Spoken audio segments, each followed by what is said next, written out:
देश त तपाईको पनि हो, हाम्रो बहुमतको सरकार होला, तर यो देश तपाईको पनि हो। तपाईलाई पनि जनताले जितारै पठाएको। मलाई अचम्म लाग्छ आज आफ्नो यहाँ पीडा यसरी गरेर पोख्नु पर्दाखेरि एउटा मन्त्रीको हैसियतले, एउटा नागरिकको लागि हामीले हिजो रातभरि खट्यौँ। म यत्तिकै यो आँसु झरेँ, किनभने आफूले अथाक प्रयास गर्दा गर्दा पनि नहुँदाखेरि त्यो चित्तै नबुझ्ने रहेछ। देशको कुन चाहिँ संयन्त्र चलायो, जुन संयन्त्र नेपाल प्रहरी, ट्राफिक प्रहरी जसरी पहिला नेताको मात्र रक्षा गर्नुलाई आज हिजो राति तपाईँ हेर्नु होला, त्यहाँ रातभरि नेपाल प्रहरी, ट्राफिक प्रहरीहरू बाटोभरि उभिएर बसेका थियो। उहाँहरू VVIP सेक्युरिटी दिएर कसको लागि? गणेश नेपालीको सेफ ट्रान्सफर एयरपोर्टको लागि रातभरि सुतेका छैनन्। उहाँहरू पनि आफ्नो नागरिकको रक्षा गर्नको लागि। हामी पनि त्यहाँ गयौँ, त्यहाँ गएर सबै कुरा व्यवस्था गर्नका लागि सबै स्पेसलिस्टहरू बोलायौँ, सबैजना राख्यौँ। पैसाको तपाईँ टेन्सन नलिनु, सरकारले जति खर्च गर्नुपर्छ गर्छ, आफ्नो नागरिकलाई बचाउनको लागि गर्छ, किन नगर्ने? पहिला त्यही VIPलाई मात्र सेक्युरिटी दिन्छ भने आज नागरिकलाई सेक्युरिटी दिनको लागि हरेक बाटोको कुना काप्चामा बसेको थियो।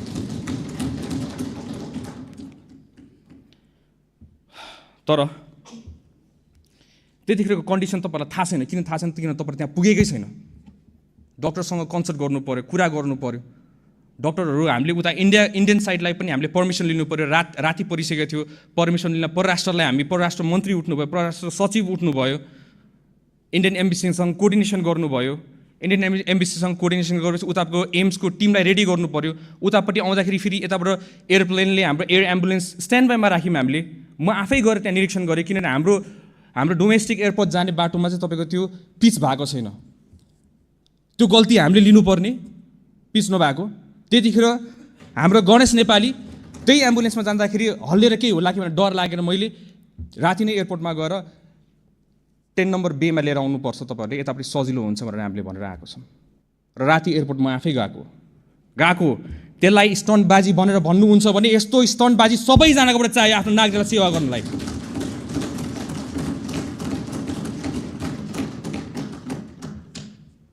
र पत्रकार मित्रहरूलाई पनि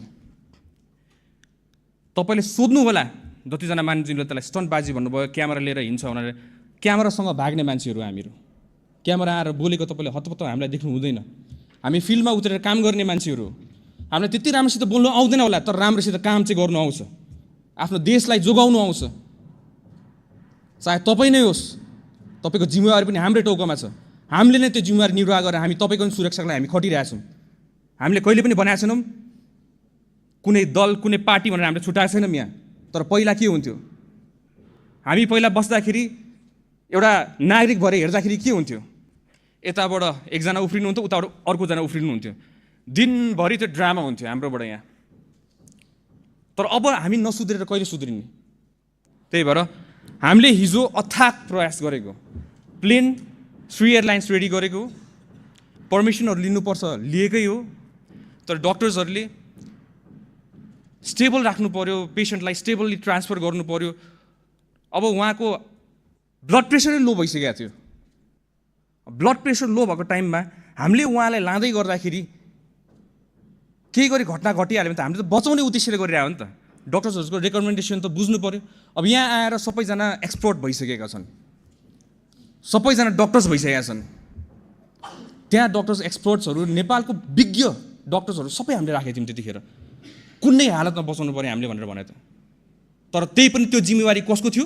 स्थानीय तह थियो। स्थानीय तहको सरकार कसको छ अहिले नेपाल, अहिले काठमाडौँमा? तपाईँहरू आफै भन्नुहोस्, स्थानीय सरकार कसको?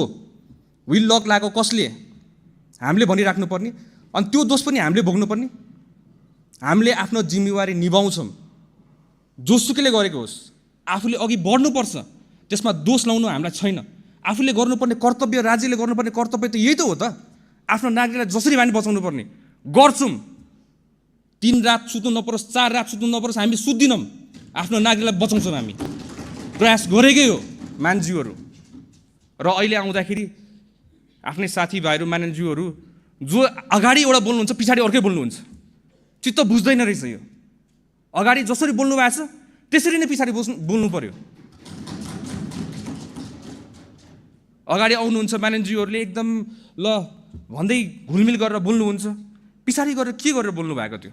सदनमा जे बोल्नुहुन्छ त्यसै गरी हामीलाई बाहिर पनि ट्रिट गर्नु न, अनि पो हामीलाई थाहा हुन्छ त यो हामीलाई मन पर्दैन यो पर्दा पछाडिको खेल। त्यही भएर यसको लागि हामीले एउटा छानबिन समिति पनि एउटा गठन गरेका छौँ। डिआइजी हाम्रो गोविन्द थपलियाको संयोजकतामा 5 सदस्यको छानबिन समिति हामीले गठन गरेका